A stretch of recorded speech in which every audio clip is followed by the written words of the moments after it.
Hi folks, Robert Mantell here again with the Trichotillomania Relief Specialist. Well, today I want to talk about something that, while it's not by any means unknown, still probably doesn't really get the attention it deserves. And that is this whole subject of boys and men that, along with women, can also develop this unusually powerful attachment to hair pulling known as trichotillomania. Yep, it happens. Boys and men do this too. Now, without a doubt, I think it's fair to say that most people associate trichotillomania, or compulsive hair pulling, as pretty much exclusively a female phenomenon, right? I mean, almost any time you see, hear, or read about someone with trichotillomania, it's usually a female that they're talking about. Or you might see a picture depicting a case of trichotillomania. You know, it's virtually always going to be a girl or a woman, isn't it? And while it's true that most of our clients here at the Trichotillomania Relief Specialists are indeed girls or women, we do have boys and men who also present with this problem.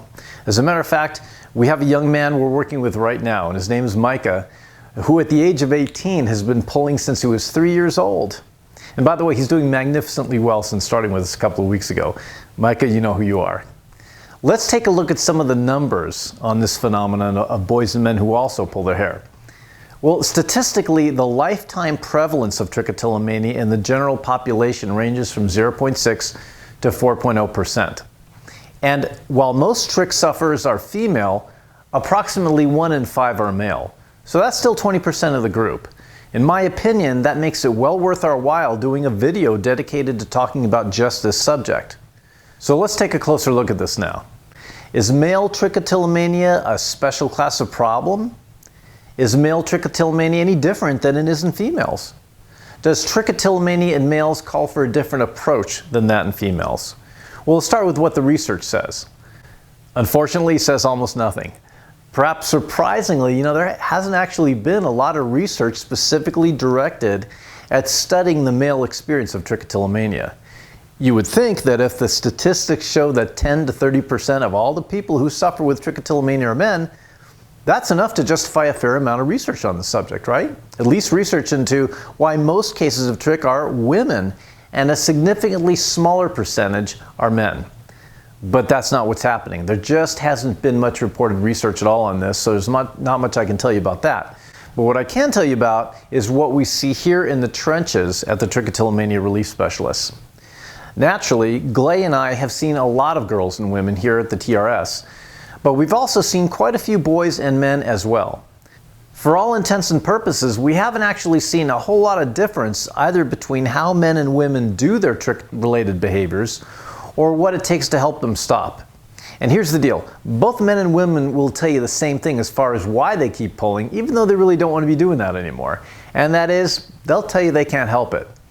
I mean, why else would anyone keep pulling out their own hair, right? I mean, only if they felt like they couldn't help it.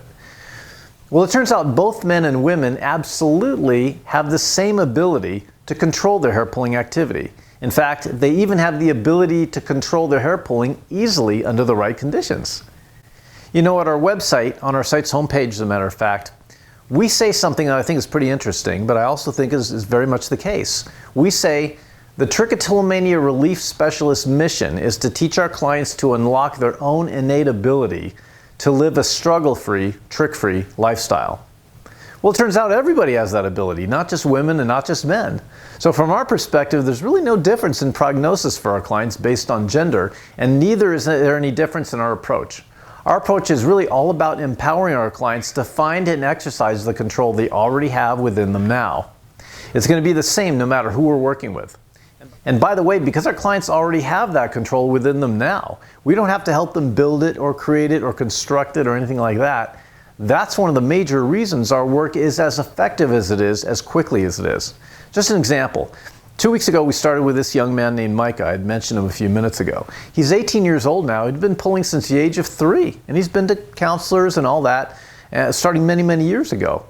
But like so many of the folks who eventually find their way to us after years of disappointment elsewhere, we began work with this young man 2 weeks ago when we approached our work with him the same way we do with anyone who comes to see us. So no difference in approach. And granted, it's only been 2 weeks since we got started with him, but here's a snippet of a note he sent in just the other day, and it reads, "Today was another good trick-free day. I can't believe how easy it really is to not pull. I also thought I was a slave to the pulling, but I was always in control. Thanks for showing me how to take control of my hands and hair. Talk to you tomorrow, Micah. Par for the course, folks. Whether you're a boy or a girl, male or female, if you've been dreaming of a real, lasting solution for your challenge with what may seem like uncontrollable hair pulling, and even if you've tried a lot of other things before, do yourself a favor and call us. At least give yourself the opportunity to gather information about how we're able to help our clients make such massive changes in such a short period of time, especially as simply as they're able to do it. You can reach us at any time of day or night at our 24-hour toll-free voicemail messaging service at 866-LIFE-NOW. You can also feel free to visit us at our website at TRICH-FREE.com. There's lots of ways to contact us over there. If you're watching this video at our blog site at blog.trick-free.com, please feel free to leave your comments and questions there. You can do the same thing at our YouTube channel. There's the web address for that. And perhaps the best place for a real conversation is at our Facebook community page at facebook.com/Trichotillomania Relief. And if you have questions about trichotillomania in general or a particular challenge that you have related to trich, feel free to visit our question and answer page at our website at trick-free.com/qa.html, and we'll do our best to address your question in future videos or blog articles. Thanks for watching. Here's wishing you an amazing trick-free week.